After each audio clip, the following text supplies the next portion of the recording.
A paz de Jesus esteja no seu coração. Hoje, dia 4 de outubro, dia do grande São Francisco de Assis. Um santo tão popular, tão conhecido, tão amado. São Francisco é um dos santos mais populares da Igreja Católica.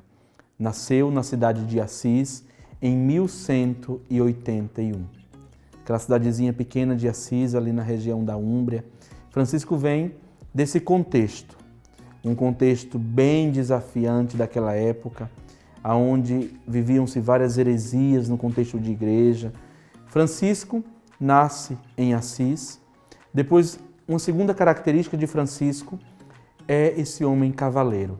Francisco, ele tem esse ardor de ser cavaleiro e depois de uma guerra, de enfrentar ali alguns desafios como cavaleiro, ele vai ali preso em Spoleto, na cidade de Spoleto, e no cárcere de Spoleto começa-se a viver um processo de conversão. Francisco começa a olhar para a sua vida e perceber que a vida é curta e que o que ele estava fazendo da vida dele, o que ele gostaria de fazer da sua vida, até o ponto de Francisco viver a sua conversão, despojar-se de tudo. Conta-se que Francisco começou ali, o pai era comerciante, o pai vendia tecidos finos, tecidos caros, e Francisco começa ali a ajudar os mendigos de Assis. Chegava o povo ali no estabelecimento do seu pai, pedindo uma ajuda, uma esmola, e Francisco começou a dar os tecidos, começou a ajudar financeiramente, o pai começa a reclamar, ao ponto de Francisco viver uma conversão tão profunda na sua vida. Ele, ali na frente da cidade de Assis inteira, diante do bispo, Francisco se despoja das suas vestes e diz que a partir daquele momento o seu pai seria o pai do céu. Ou seja, Francisco vive uma conversão radical de vida. Uma conversão radical, onde ele se despoja de tudo que ele tem, de tudo que ele é, para seguir o Evangelho mais de perto.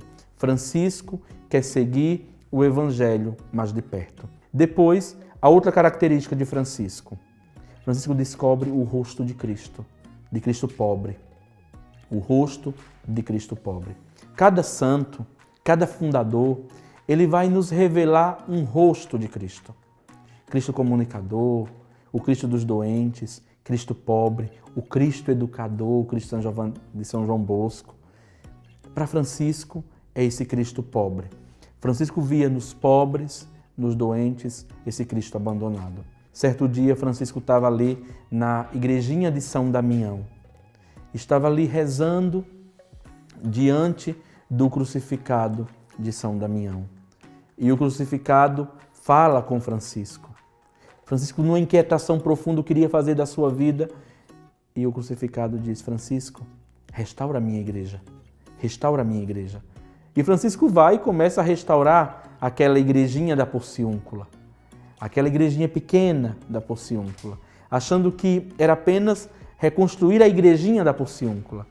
Mas, na verdade, Francisco estava reconstruindo a igreja. Com o seu testemunho, com a sua vida.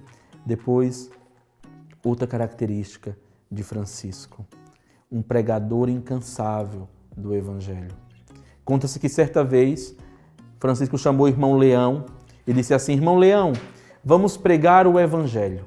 Vamos sair pela cidade de Assis pregando o Evangelho. Irmão Leão se animou todinho e disse, vamos, pai Francisco, vamos pregar o Evangelho. E disse que andaram a cidade de Assis inteira, foram para lá, foram para cá, andaram, voltaram para casa. Irmão Leão disse, mas pai Francisco, o Senhor me chamou para pregar o Evangelho, a gente não falou nada. Que horas nós vamos pregar o Evangelho? E Francisco disse a irmão Leão, ô meu irmão Leão, nós pregamos o Evangelho com testemunho da nossa vida. Enquanto nós caminhávamos na cidade de Assis, o povo dizia, olha como eles se amam. Vejam como eles vivem o Evangelho. Porque para Francisco, pregar o Evangelho, mais do que falar, é viver. Porque não adianta falar tão bonito do Evangelho se a vida não corresponder com aquilo que eu digo, com aquilo que eu falo. Depois, uma outra característica de Francisco, fundador. Ele é o fundador da ordem franciscana, fundador da família franciscana. Fundou os frades franciscanos, que os frades estão divididos aí em 3 ordens: ordem dos frades menores, ordem dos frades menores conventuais e ordem dos frades menores capuchinhos. Então, Francisco fundou essa grande família dos frades franciscanos, fundou as Irmãs Clarissas e fundou aí tantas congregações que se inspiraram em Francisco. Congregações masculinas, congregações femininas, a ordem secular franciscana. Então, tantas congregações se inspiram em Francisco. Tanto que até o povo brinca, quantas são as congregações femininas franciscanas? Aí dizem, nem o Espírito Santo sabe. De tantas que são. Claro que é uma brincadeira, o Espírito Santo sabe quantas são. Então são muitas as congregações que nascem a partir da inspiração de São Francisco. E o bonito é que Francisco, um homem que conviveu também com outros santos. Conta-se que Francisco se encontrou com São Domingos de Gusmão, porque ambos estavam fundando a ordem mendicante, Francisco fundando o franciscanismo e Domingos, os dominicanos, a ordem dos pregadores, e os dois ali se encontram porque os dois também viviam a mendicância, a pobreza. Depois vemos um irmão universal. São Francisco é chamado de o irmão universal, porque tudo que é religião, não é só o cristianismo que admira Francisco, mas tantas religiões afora admiram Francisco, seja no seu cuidado com a natureza, com a ecologia. Vemos aí a Laudato Si, esse importante documento do Papa Francisco, que vai ali mostrar também Francisco como esse irmão universal. Alguém preocupado com a natureza, com a ecologia, com o outro, com a pessoa, mas um homem profundamente também enamorado pelo Cristo e pelo homem, um irmão universal. Depois vemos Francisco como um homem de paz. Em 1219, Francisco sai ali de Assis e vai até a Terra Santa, se encontrar ali com os muçulmanos, fazer um acordo de paz. Lembremos que aquela época era a época das grandes cruzadas, onde eram muitas guerras entre o cristianismo e o islamismo por causa dos lugares santos. E Francisco vai ali, sai da Itália e vai se encontrar com aquele sultão.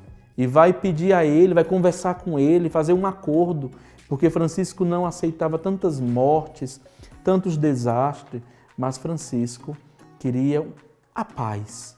E diz que Francisco vai até São João de Acre, ali na Terra Santa, e quando Francisco chega, Francisco vai sem arma, Francisco vai só com a arma da caridade, a arma da paz, e Francisco faz uma conversa tão boa com aquele califa, e conversa com ele, e chegam num acordo. Tanto que, até hoje, os franciscanos cuidam dos lugares santos na Terra Santa, graças ao acordo que foi feito com São Francisco. 800 anos já fazem disso. Um homem de paz, um homem que não foi brigar, não foi lutar, mas foi dialogar. Tantas guerras nós, vamos dizer assim, nós impediríamos se tivéssemos o diálogo. Quantas confusões nós impediríamos nas nossas casas se existisse o diálogo. Francisco dialoga, Francisco não briga, Francisco dialoga. E ele vai dialogar, e os frades franciscanos são conhecidos na Terra Santa como os frades da corda. Porque quando vem Francisco pobre, chegando, sem nada, com aquela corda, vem um homem extremamente pobre. Um homem que queria viver verdadeiramente o Evangelho.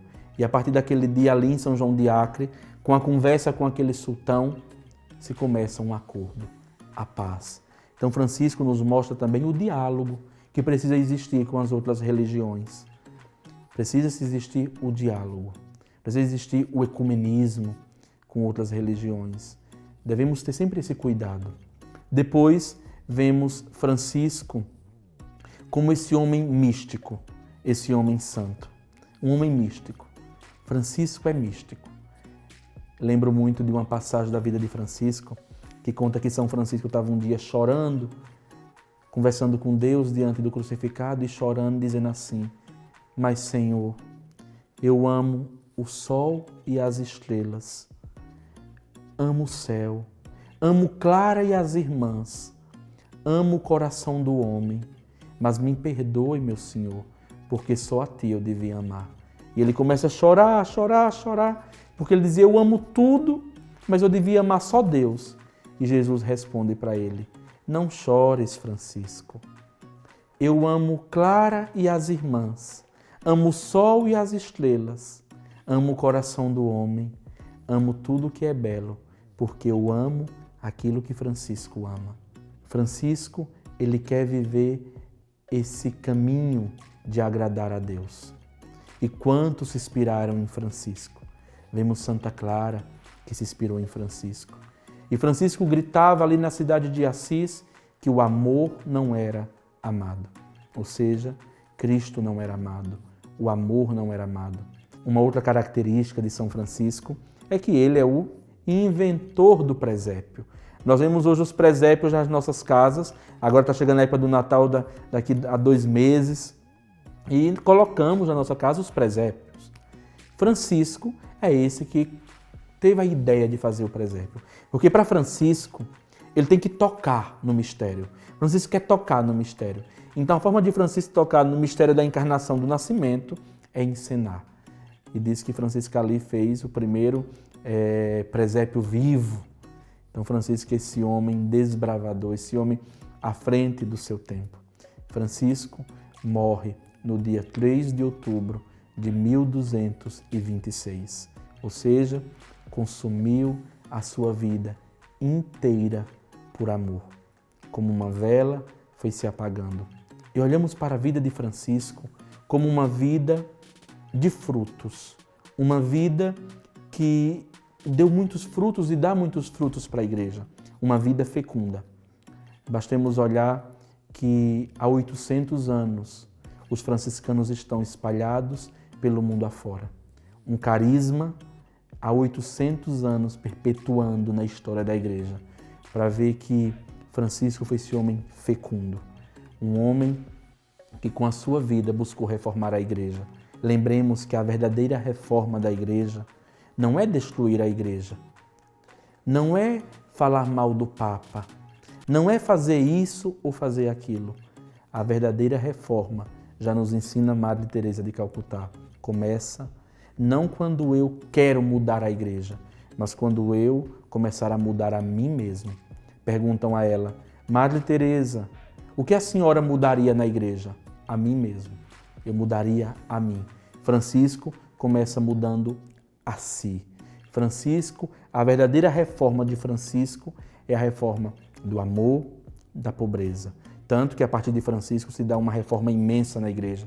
Vivemos numa igreja de uma época da burguesia, a igreja ali onde existia muita riqueza, onde não se tinha um olhar atento pelos pobres. Francisco desperta isso. Francisco é como aquela voz que clama no deserto. E toda a reforma que se dá graças ao testemunho da vida de Francisco.